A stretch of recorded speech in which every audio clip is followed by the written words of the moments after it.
Well, thank you. People are really interested in this thing about the, you know, the big battle of the titans going on in cable programming in New York City now. There are these kind of big media moguls, but my guess is that that's ultimately these companies become corporatized and faceless. Well, maybe we can talk some about Yeah. that, among other things here.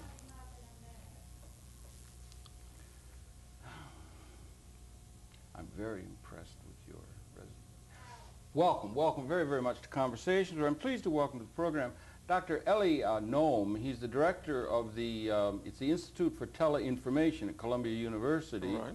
and is a student of well, economics and also of the information environment in a singularly important way, if I may say so. And Dr. Noam, welcome very much to Conversations. Thank you for having me. I wonder, we want to talk about communications and telecommunications as developing, which you're interested in, but I find in these that it might be good for us if we could, if you would sort of ground for the viewers and so forth, yourself, your own background.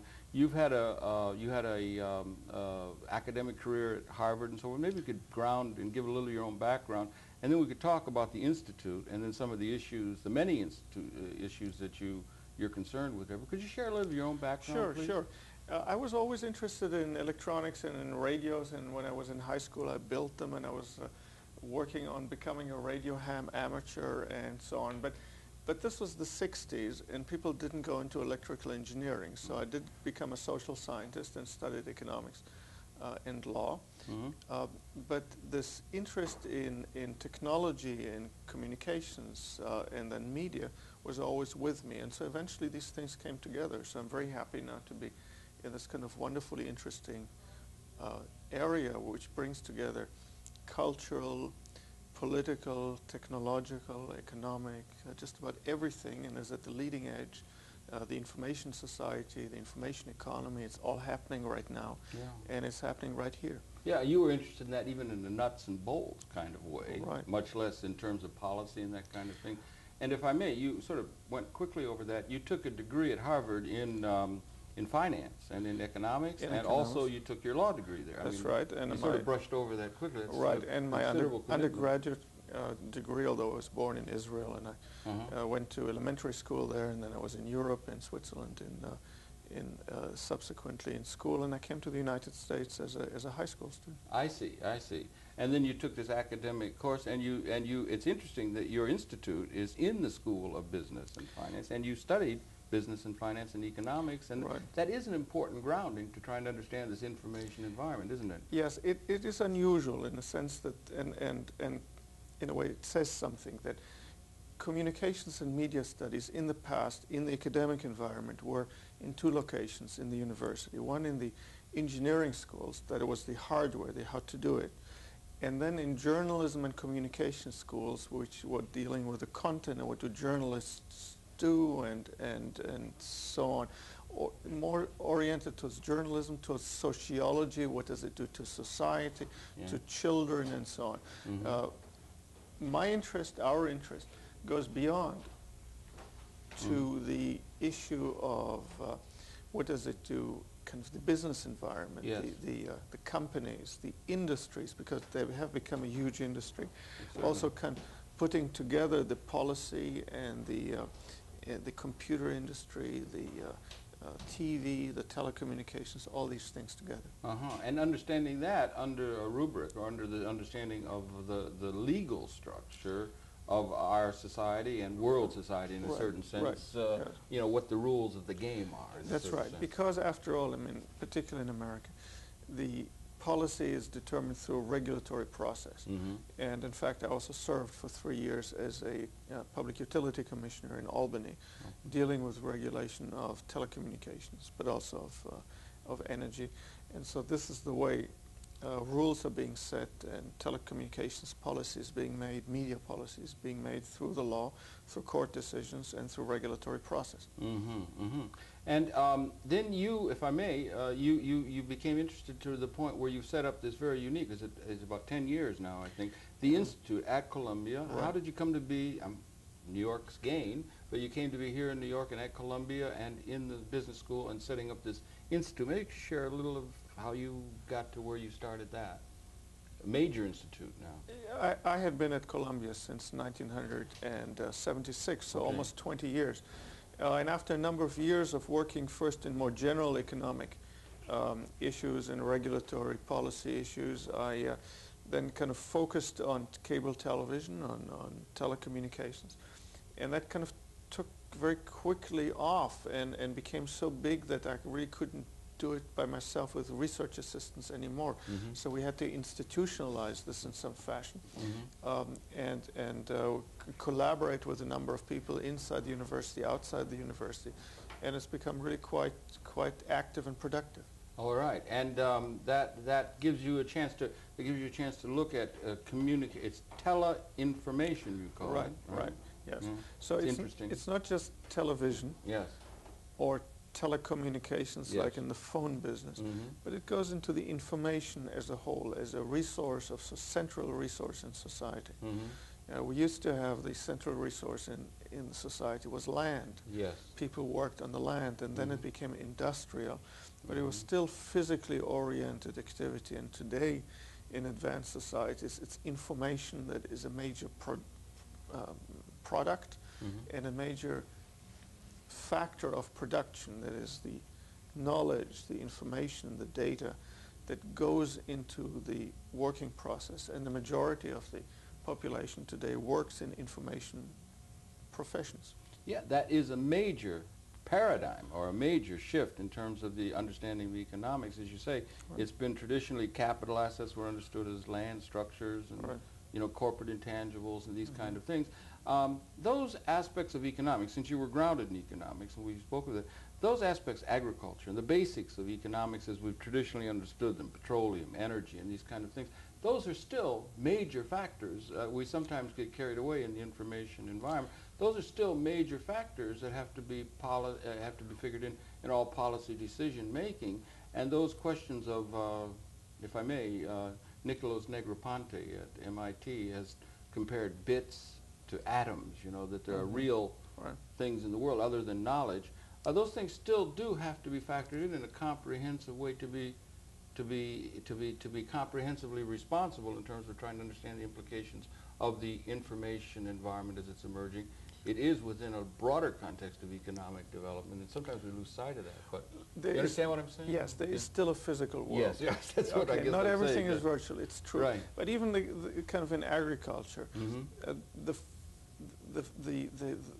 the guy who is actually kind of plowing the field, as it were, still kind of rides on a long base of accumulated information. Yes. How to do it best, the machinery, the fertilizer, the seeds, all these things are in some ways based on the accumulation through generations and generations of scientific and experimental type information accumulation.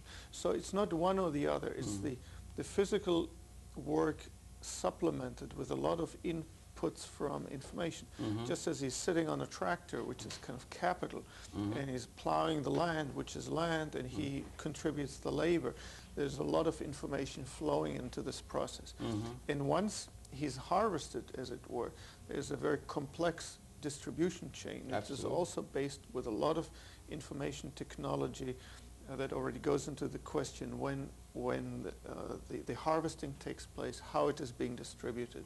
There are markets of futures markets, very complex markets that have already bought and sold probably his production and determined his profitability. So there's a lot going on there beyond the physical labor. I wonder if we can get a perspective on this. We had a Paleolithic time, and then we had a major development in the Neolithic invention of agriculture. And then we had the Industrial Revolution, might be marked, 1776, steam engine invention and so forth, Adam Smith. Yes. And do you think it's on that order of magnitude that this revolution of information, where you say half of our national product now or more is information, is it on that order that is best for us perhaps to think about? Is that order of magnitude of change that we're living through now, which is finding itself in a knowledge-based industry way that is roiling the society with tremendous implications that might be not well enough understood as they ought to be? Yes, I think so. And while it's obvious that that people who are close to a topic, a subject, tend to exaggerate its significance. I truly think that this is not only on a level with the Industrial Revolution, the steam engine, the railroad, the steamboat, the kind of machinery in general, but it's actually long-term, even more revolutionary. And we're just at the beginning of that revolution. And it's going to transform virtually every aspect of our lives in a continuous way, the way we work, what we work, who we work for, how we learn, how we produce, where we live, how we communicate, what our community in fact is. All these aspects will be affected in a very, very fundamental way. Even from this point, looking forward, and you Yes. use it when you say we're just beginning, or we're reaching a new point now, as we talk in 1996. It's been leading up to this, but it's coming into a new Absolutely. I think reality. we are barely at the Ford Model T stage Really? of information technology.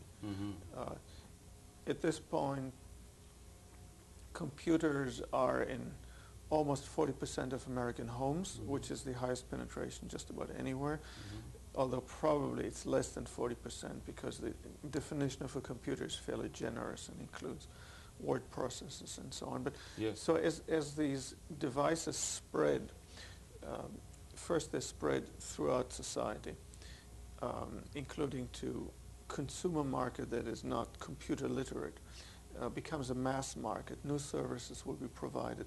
Computers themselves, or the kind of smart devices, will be with us in many ways that does not look like a computer. They'll be in our wristwatch, in our hearing aid, in our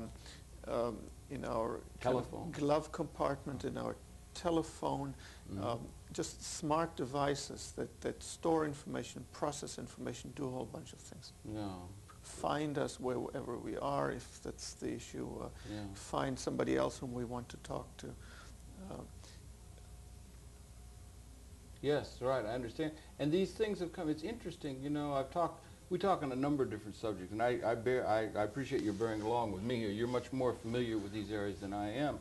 We talk on a number of subjects, and one, we've talked with some geopolitically responsible people in our society, and there were so many people that the fall of the Soviet Union was not predicted by many of our intelligence sources. So this greatest event that was happening geopolitically wasn't predicted. And I wonder, like, when these developments were coming, we had, you know, Babbage, we had the development of the computer capability itself, and then the invention of the microprocessor, silicon, opening up this ability to have the silicon, and the miniaturization that was possible. I don't think that even was invented until the 70s or so. Or maybe, can you share a little bit of that? Because the increasing ability with smaller and smaller, doing more and more with less in the computing world, has been a major metaphor or a reality in terms of what's underpinned this this development.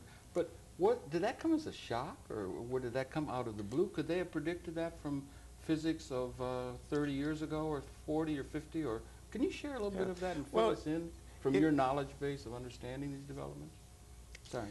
I think it's always in the nature, or frequently in the nature of revolutions of this nature, that there's nothing that happens that is specifically revolutionary, that kind of makes the front page of the newspaper.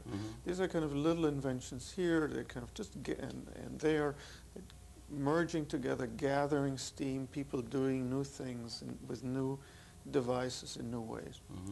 So, I mean, where the technology came from, it depends where you start. I mean, some of the concept of electronic programming goes back to the 19th century or 18th century weaving, where kind of different patterns of weaving were coded on kind of cards, punched cards of sort, and that kind of was a program, as it were. So machines could be controlled by programmed instructions. Then we kind of learned to master in the 19th century electronics of some sort, and that led to the Morse telegraph that for the first time made it possible, say, to communicate across oceans and across continents at the speed of light. And then the telephone in 1876, and that kind of created a mass medium. Then the radio in the early 20th century, and then it spread into broadcasting, then television in the 1930s, and becoming a mass medium in the 50s and 60s.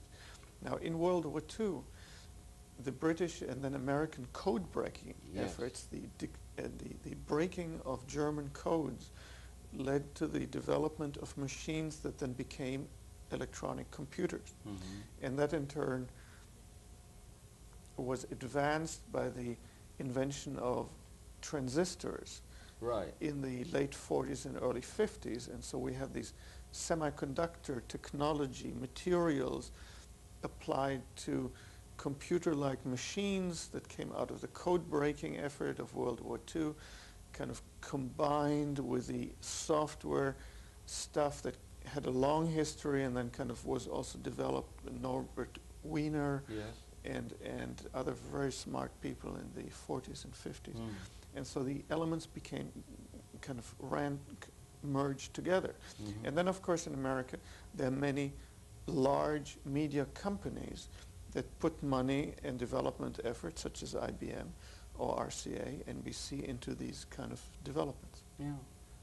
It's just that one wonders, there's a term synergy that Bucky Fuller, both of us in a certain sense admired him. I particularly was admired Bucky. He used the term synergy before it was on every ad agency's lips. You see, he used to talk to large audiences, and he would say, "How many of you understand the term synergy?" And there would be 2 or 3 hands in an audience of 1,000.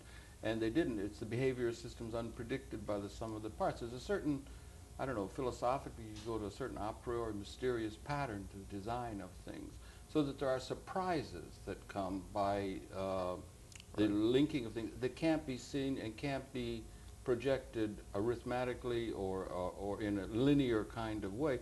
There are synergies that happen unknown to those who are engaged in what they're doing at this time. So it's a little difficult sometimes to project into the future in terms of what we know today, because the future holds new possibilities that we can't foresee. And there have been a number of those in terms of this electronic highway or this electronic communications and information processing road that we've been traveling. Yes. I mean, take lasers. Lasers were known as a solution looking for a problem. I mean, some people discovered that you can control you can make light, as it were, and control it quite precisely in new ways. In the old ways, how did you get light? You burned something that created, or you heated something. That was the way to make light. Well, there was a different and more intelligent way to do this. There was the laser. Then some people figured out that they could do something like a glass fiber to transmit light. And so suddenly you had the ability to transmit laser light over very clear glass, and glass, of course, has been around for 5,000 years or so. The sand on the earth is innumerable, grains of sand. And so now we had the ability suddenly to transmit, as the technology improved, pulses of light at unbelievable speeds. And that still is evolving. The technology today in the laboratories, transmission technology and compression technology, will make it possible within 10 years to transmit, in a hypothetical sense, about 1.5 million channels of video over a single fiber strand. Good Lord. Good Lord. And now just imagine kind of flipping from channel 200,912 to the next one. It's a little absurd. We're really going to have some sophisticated TV guiding systems, or if not, maybe even ontologically or epistemologically. We have if we go in a library, we have a Dewey Decimal System, or we have a Library of Congress, or we have various systems that we can put a certain kind of a grid on reality in order to navigate. I think cybernetics means navigate. It's a Greek term for navigate. But there has to be some way that this welter of information is going to be able to be in some way accessible, and also perhaps not have us inundated with unwanted information as this flood of capability that we're traditionally been a shortage of information. There's going to be we're going to have a way of navigating that, and that's a major question, isn't it? Yes, absolutely, and it's the major challenge. Uh-huh. It's the major challenge for the future because kind of in the past, the shortages were the production of information. That is, there just wasn't enough knowledge around. And then the distribution of information. There weren't enough channels around. So in the old days... Scarcity. Yes. We just had 3 major TV channels and everybody was competing to get on them. Yes. And so now the opposite is happening. People are producing information all over the place. And they're distributing it cheaply and easily and powerfully. And so how we will possibly be able to select all this information into processes, that is much harder. That is much harder because that's kind of like, whereas in the past, say your choices were like you went to some, I mean the analogous to going to, let's say, a hair kind of barber shop, waiting there, and there are 3 or 4 magazines, and you pick one of those up. Please Gazette. And you read it. Now it's kind of like you're being tossed into the Library of Congress, and you say, pick a book. All right? Yeah. And that's the challenge that we have now. Well, I wonder if it isn't perhaps in a certain sense, if we look philosophically, again, a happy challenge in a sense, if we see it in a certain way, that they tell us from biology, and the DNA might be an interesting metaphor because it's an incredible, an organism, an eagle in flight, an organism has all of the cells of that organism acting in synchronous communication with each other. There's the design of nature itself and reality itself is absolutely miraculous when you think about it in a certain sense. But if we think in terms of the development of a pattern of this situation where we're having an abundance of capability, it might be giving us capabilities that historically have, we all began perhaps 200,000 years ago in Africa, apparently. If the mitochondrial DNA is correct, we have a common ancestry. We come through 200,000 years of evolution, and now these technological developments, it isn't even hyperbolic anymore. The curve, if you look back a little bit, it's almost L-shaped at the time that you and I sit and talk. I mean, it's like coming to some point of a major, transformation of the human capability. But it's bringing us to is it bringing us to a situation where we're arriving, or can look 10, 15, 20, 25 years at a situation where, and you're an economist, I have a training in economics, where the metaphor, or in information terms, without getting too involved here, if we're coming to a situation of abundance or non-scarcity, is it possible to back up further and say the human condition itself might be arriving at a situation where the fundamental concept of scarcity, which has been the context within which all human institutions evolved, the nation state, war-making, corporate decisions, everything had been done within a condition of scarcity, that we may be, in a certain sense, transcending scarcity if we're arriving to a sufficiency, or perhaps even an opening up on surplus in a material sense for the human society. And if it is that case, if that is the case, George Gilder does talk in these terms, but if it is the case, that is the major transformation that one can possibly imagine. I wonder, can you understand what I'm saying? And or is that just reaching for something that is impossible by the nature of things or something? I'm too much of an economist to believe that there is such a thing as non-scarcity. Okay. They'll kind of retroactively withdraw my degree. But because I think that while certain scarcities disappear, for example, certainly in the rich countries, most people don't go hungry anymore, and they have kind of the ability to buy automobiles and entertainment products and what have you. There will always be enough things that are scarce, whether it's kind of a house at a desirable location, or access to an education that kind of is particularly desirable, or whatever it is. So I don't think that we will be truly in an age of true abundance.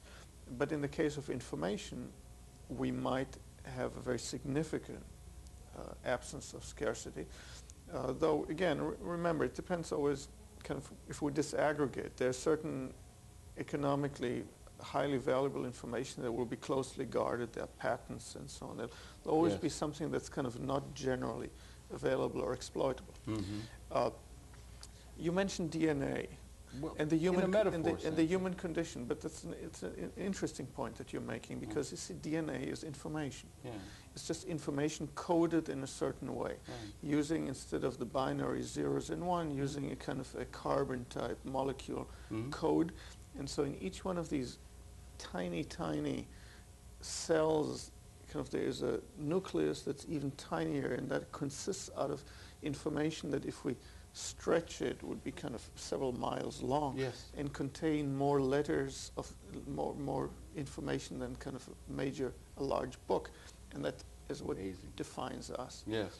And all organisms. Yes. I mean, all reality. Right. I mean, and we only just discovered this within your and my lifetime. I mean, what a time to be alive and participate. Yes. I'm sorry, I didn't mean to interject. No. Yeah. Because you're pointing to the revolution that we should expect.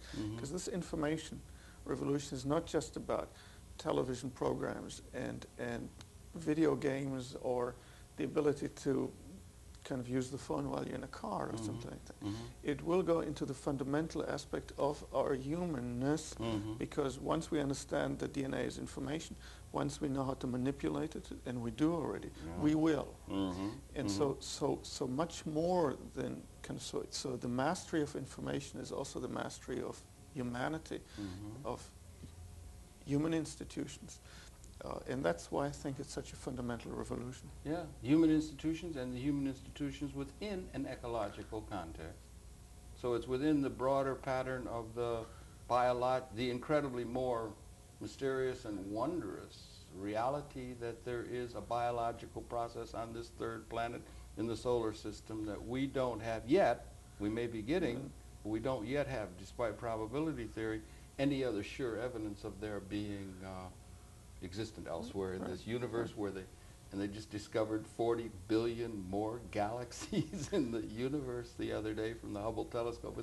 It's an amazing thing. And nobody had missed them. Yeah, right. Yes. That's right.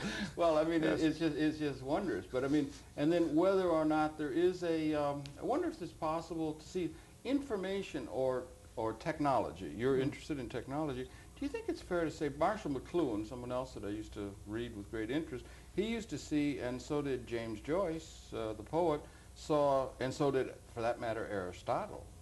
You had talked about Aristotle. But that technology is, in a certain sense, an extension of consciousness itself.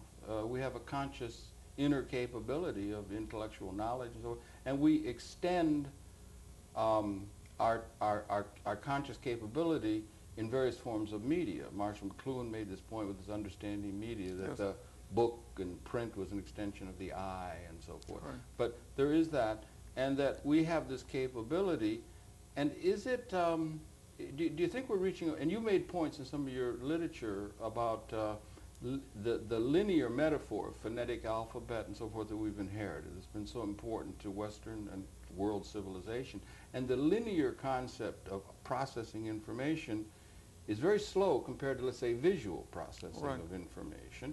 And in a certain sense, the processing of information which one does by body percept and so forth as they walk through the world in reality terms.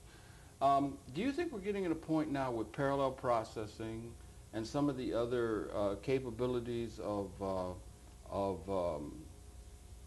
massive amounts of information, which is coming just exponentially now, that we're getting to the point where the linear pattern of perception and the specialization of linear processing and association of linear thought process, 1, 2, 3, 4 following, as being even related to even rationality or to intellectualism itself, is maybe perhaps being able to be superseded by a more all-inclusive tapping into or relating to the sensorium of an organism, or not? Or is there anything, do you understand what I'm trying to get at? James Bailey has in the book Afterthought, which is very interesting. He deals with these issues. But I'm sorry, I didn't...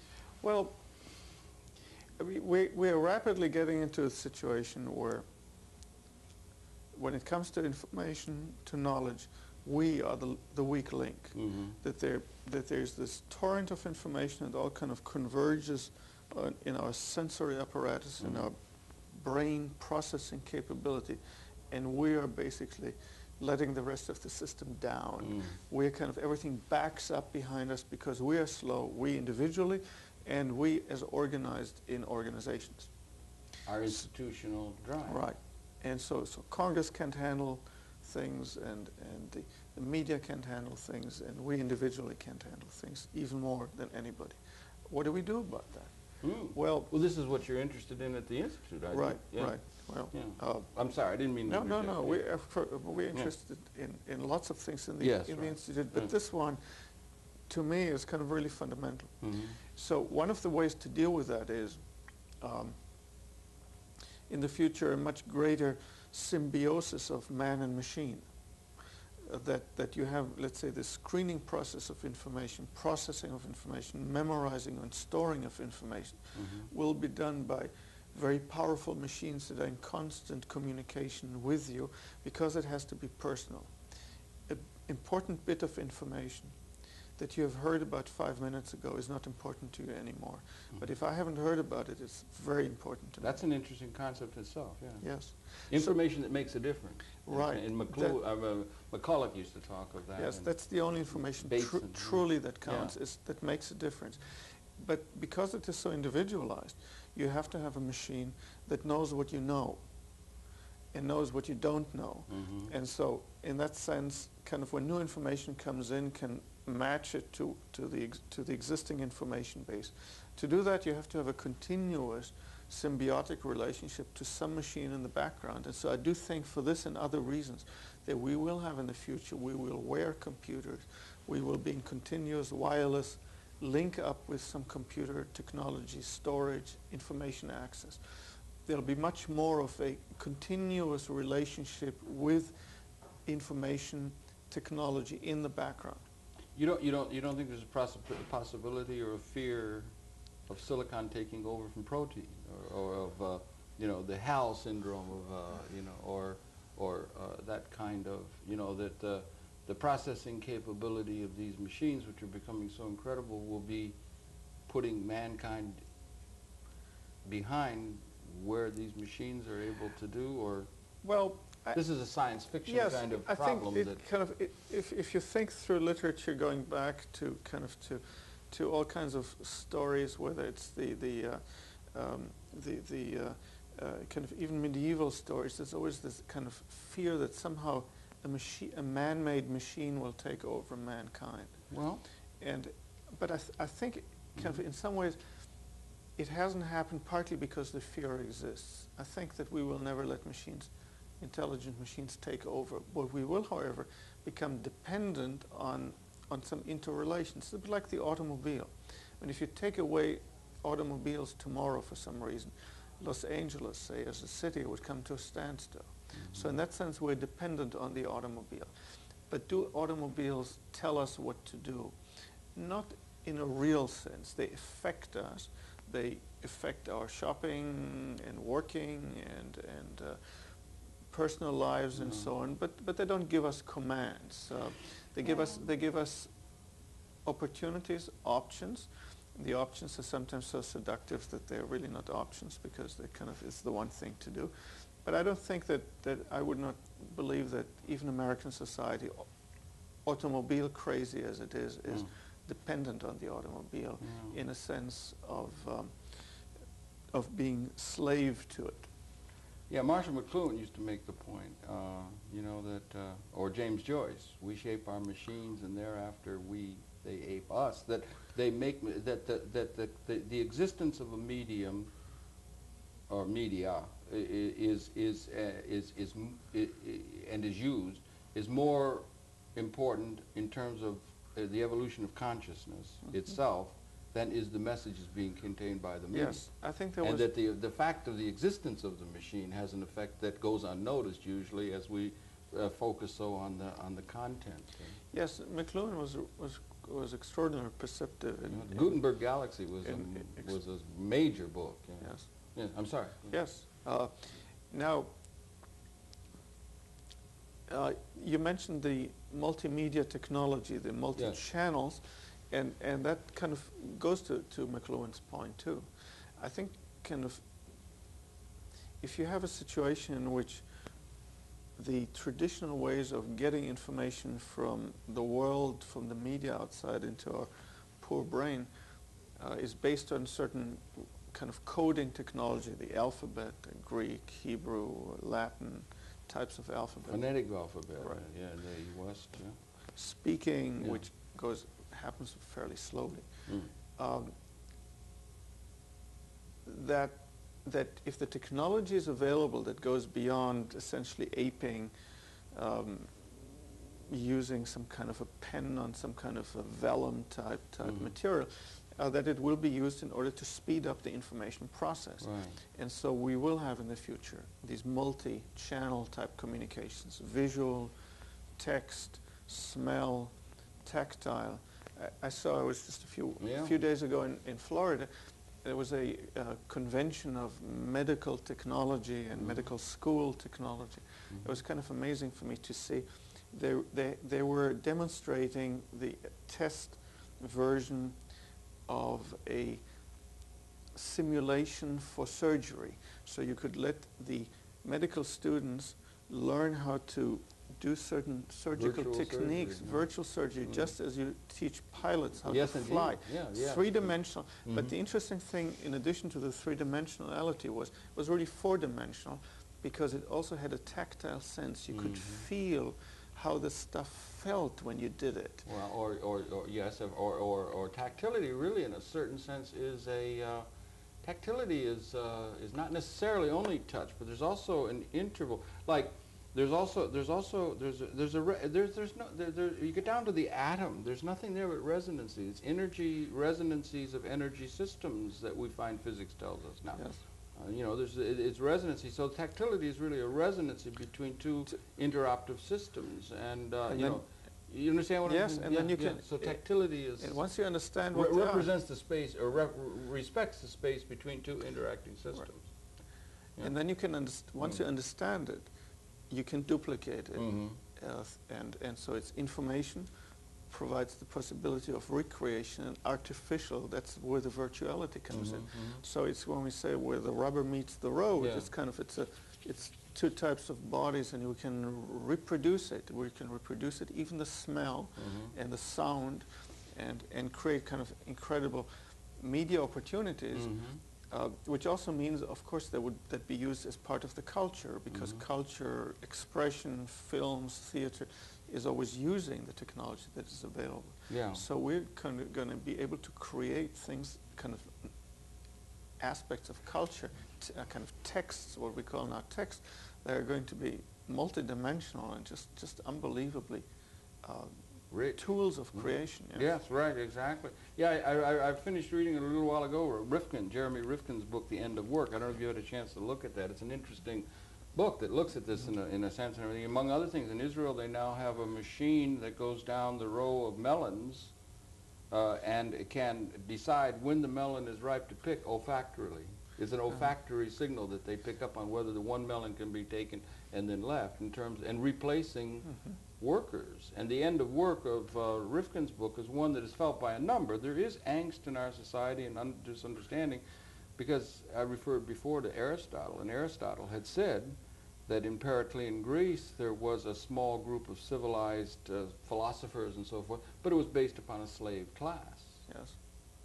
And he said that it would ever be so that we must have the slaves so that some can lead the civilized life until such time as the loom learned to weave for itself. Yes. And that at such time as that, he said that then we could maybe perhaps move into what would be like, in a certain sense, a synergistically seen liberated condition, wherein, let's say, if we go back to our DNA molecule or our DNA metaphor, the human society is, or the Gaia principle begins to talk to these things, is from space seen as in a certain sense, an organism, and that there are so many people or aspects of that organism, let's call them cells within an organism, that are operating less than maximally, and that you would want to have the organism operating maximally, like in every cell of an eagle in flight, in order for there to be realized some purpose or the fulfilling in a certain maximal way of human purpose, you know, whether we live at a time of some sort of a liberation from a process of 200,000 years of evolution that human consciousness has been. There was a consciousness before human consciousness, and we may be, in a certain sense, leaving the womb of what was the human consciousness experience and transcending and coming into a new relationship to the cosmos in terms of the evolution of universal consciousness itself, or is that reaching too far? Well, I mean... Or is that pointless, perhaps? That's pointless philosophic.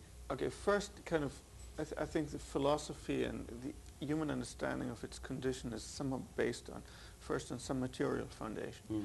Okay, so if we kind of just start dealing with that first, kind of your point was that we are eliminating work, and what will this do? Perhaps we might be able to, in a sense of it being onerous. And throughout, if I may, throughout much of the human experience, people died from hauling those big bricks to make those pyramids. I mean, that was hard toil, yes. a toil state, and people were doing that.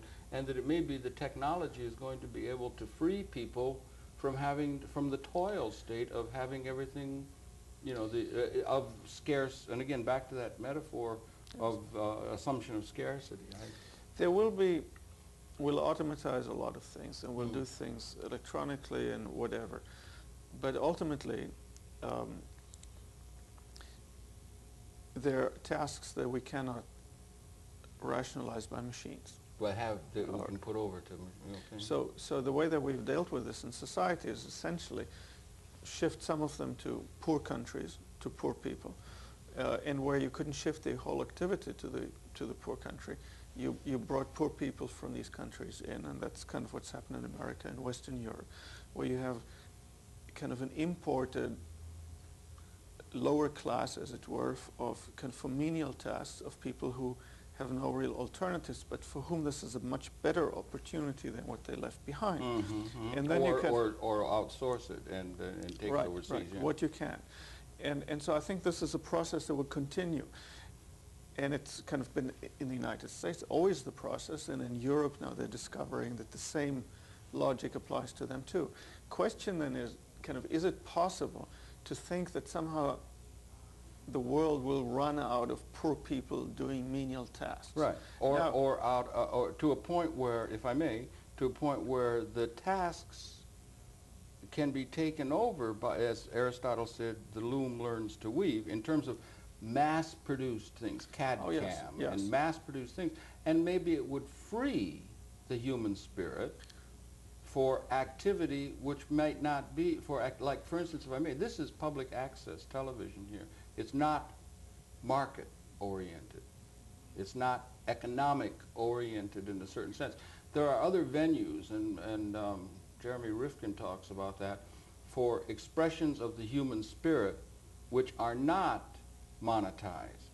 They're trying to monetize every single human emotion and so on, but it would make venues for expressions of the human spirit that are not monetized or are not it would free people to do things that might be more creative. I mean, Vincent van Gogh wanted to paint sunflowers, and the people in the Academy said, you will have validity if you will just but paint landscapes. And he said, I want to do you know, for creative spirit. And that in turn might be a representation of an unleashing of the human spirit and creativity for things that they no longer have to be tied to the assembly line or to the rote learning or even specialization necessarily as a pattern for human organization. It would be liberating in that sense, possibly. Yes, I think poverty as the motivating force for creativity is greatly overrated. Indeed, it might well be, yes. So I think it's kind of traditionally have been the richer societies that have been culturally productive, and whether that's in France in the 18th century, in England in the 19th century, America in the 20th century. It means these societies have created a lot of surplus that could be used for supporting the arts, supporting artists, supporting science, supporting writing, by supporting them directly, but buying their products, etc. Now, so I think... Or perhaps within a realm where they're not commoditized. Maybe that's something hard for us to think of, that there are activity, love, human love. If one were to say, can't buy me love, the Beatles said. Human love ought not to be something that is commoditized in a... Do you understand what I'm trying to say? understand. And maybe it's trying to reach for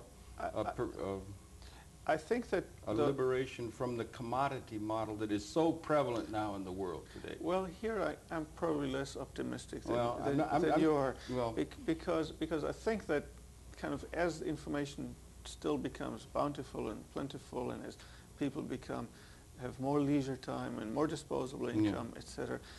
It's also as a big business, okay? And you got these big media companies, and Time Warner and Murdoch and IBM and Microsoft, and there are people in there doing this, and they're doing this to make money, and people are trying to get the good jobs and within the organization to rise. And I think those are kind of basic motivating factors. As rich as a society is, everybody wants a bigger house. Everybody wants more of this and that. Perhaps not everybody, but it's sufficient a motivating force that you will not say, a society at some point saying, hey, we've got enough. Enough information. And you need that motivating force, and the market has to be able to be developing these things, and it'll be needed, absolutely. There's no question of that. But what we do have is through information technology, internet style, we have the ability of people of like minds to kind of congregate globally. And when you were in your kind of town or city with these crazy ideas of yours and isolated, and there was nobody who could understand you, who could talk to, now suddenly you can, every evening, all the time, you can communicate, you can deal with people. Now that is a kind of extraordinarily exciting. Do we have a problem? I just did a program a couple of weeks ago with a fellow who has the UNDP report, the department, on the world, a snapshot of the world. And he said, among others, there's many encouraging signs about economic development and that sort of thing, the tiger nations, and there's development going on. It's very encouraging. But he said there was something like 257 billionaires in the world, and their net worth was equal to the income of something like 50% of the people of the world. Do we have a problem in terms of information, or a two-tiered problem in terms of the world? That the well-to-do are going to be so advantaged, and let's say perhaps own access to information or own capital assets in an old economic way of thinking, that the assets of the world are going to, or the economic advantaged are going to be so advantaged to become ever more so, and that there would be a great mass of the world population that will be disadvantaged and will turn into a two-tier society, and is that a problem? Well, that's a very fundamental problem. I guess I'm optimistic here. Okay. It's true that in this kind of revolution, there are some people, many people, no, some people, who are at the leading edge in the business sense and will make billions of dollars. Let's say a Bill Gates type. Bill Gates. Yeah. It's also true, though, that was also true in the Industrial Revolution. I mean, there was a time of great income inequality, the Andrew Carnegies and the Vanderbilts. And the Gilded Age. Right. And so you had a great disparity there with the proletariat, and there were these kind of what would we call today billionaires. Yeah, and then we had Karl Marx and so forth coming along. So and there's a response, a reaction, a response. But ultimately, the benefits of this kind of reach the broad population. I think that happens in information technology. I mean, television. Kind of everybody has TV. Yeah, and computers. And computers are increasingly. Yes, right. But there still is a problem of there people being the information have-nots. The information have-nots are probably, and that is the most difficult problem.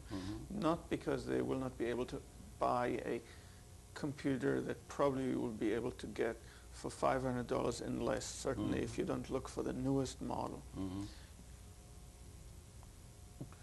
And even the information resources that you can use with the computer are relatively accessible even for low incomes. But it is the education and the ability to process information. And our educational system is an unequal educational system, and you get a much better education at the top than you get at the bottom. And that is not something that you can fix with a better chip. You don't think these technologies hold out the possibility of being able to have information available to people to where people you used to have to go to sit at the seat of the person lecturing in order to get the information, but the extension of that knowledge and the extension of that information could democratize access to the best minds in the education in that sense? Or is education just a matter of learning social skills at some elite college or something? Well, technologically, you could use the internet and World Wide Web to distribute the best information, the best lectures, the best of everything to the ghetto kids, and kind of at a cheap rate. Yeah. But you could have done so also with TV and cable television, and we haven't done it that much. Were we able to do it in the same way that the economics allowed? That was an economics of scarcity. There were 3 channels only. There